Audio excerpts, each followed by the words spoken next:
इस मौके पर नगर निगम शिमला के संयुक्त आयुक्त बी.आर. शर्मा ने कहा कि बीते दिनों एक एम्बुलेंस लोअर बाजार में फंस गई थी।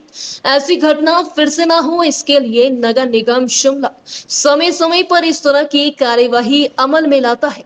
आज भी दुकानों के बाहर लगाए गए सामान को उठाया गया है और दुकानदारों को दुकान से बाहर सड़क पर सामान न लगाने की हिदायत दी गई है, ताकि कोई भी व्यक्ति एम्बुलेंस में फंसने से दुर्घटना का शिकार न हो।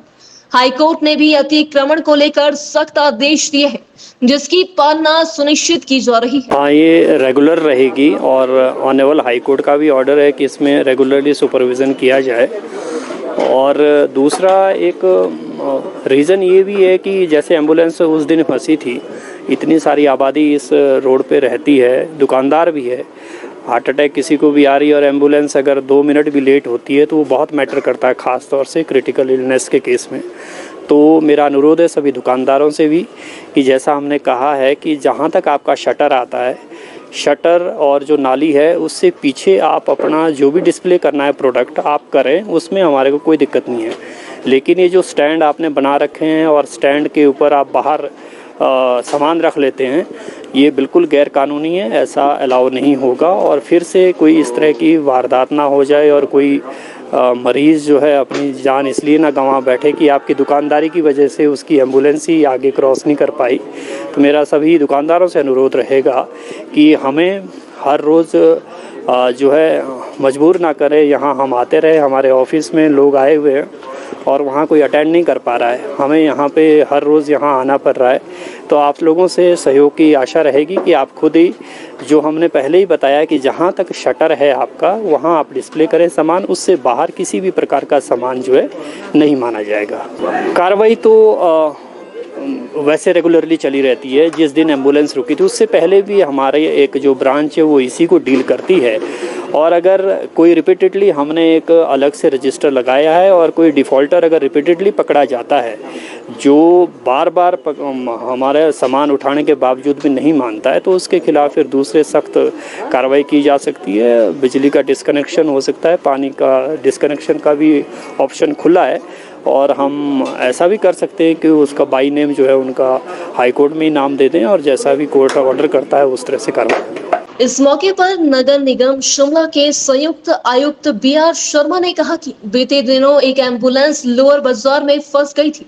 ऐसी घटना फिर से ना हो, इसके लिए नगर निगम शिमला समय समय पर इस तरह की कार्यवाही अमल में लाता है। आज भी दुकानों के बाहर लगाए गए सामान को उठाया गया है और दुकानदारों को दुकान से बाहर सड़क पर सामान न लगाने की हिदायत दी गई है, ताकि कोई भी व्यक्ति एम्बुलेंस में फंसने से दुर्घटना का शिकार न हो। हाईकोर्ट ने भी अतिक्रमण को लेकर सख्त आदेश दिए हैं, जिसकी पालना सुनिश्चित की जा रही है। हाँ, ये रेगुलर रहेगी और ऑनरेबल हाईकोर्ट का भी ऑर्डर है कि इसमें रेगुलरली सुपरविज़न किया जाए।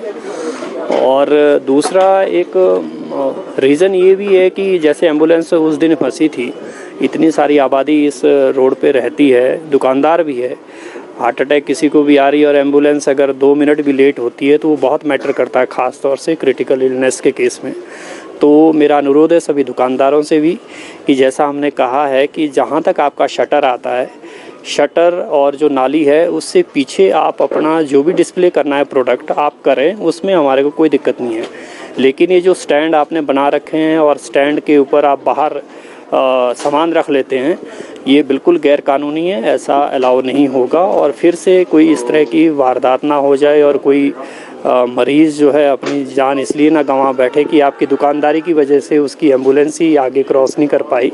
तो मेरा सभी दुकानदारों से अनुरोध रहेगा कि हमें हर रोज़ जो है मजबूर ना करें। यहाँ हम आते रहे, हमारे ऑफिस में लोग आए हुए हैं और वहाँ कोई अटेंड नहीं कर पा रहा है, हमें यहाँ पे हर रोज़ यहाँ आना पड़ रहा है। तो आप लोगों से सहयोग की आशा रहेगी कि आप खुद ही, जो हमने पहले ही बताया कि जहाँ तक शटर है आपका वहाँ आप डिस्प्ले करें सामान, उससे बाहर किसी भी प्रकार का सामान जो है नहीं माना जाएगा।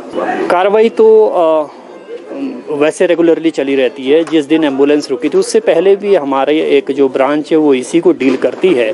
और अगर कोई रिपीटेडली हमने एक अलग से रजिस्टर लगाया है और कोई डिफ़ॉल्टर अगर रिपीटेडली पकड़ा जाता है जो बार बार हमारे सामान उठाने के बावजूद भी नहीं मानता है, तो उसके खिलाफ फिर दूसरे सख्त कार्रवाई की जा सकती है। बिजली का डिस्कनेक्शन हो सकता है, पानी का डिस्कनेक्शन का भी ऑप्शन खुला है।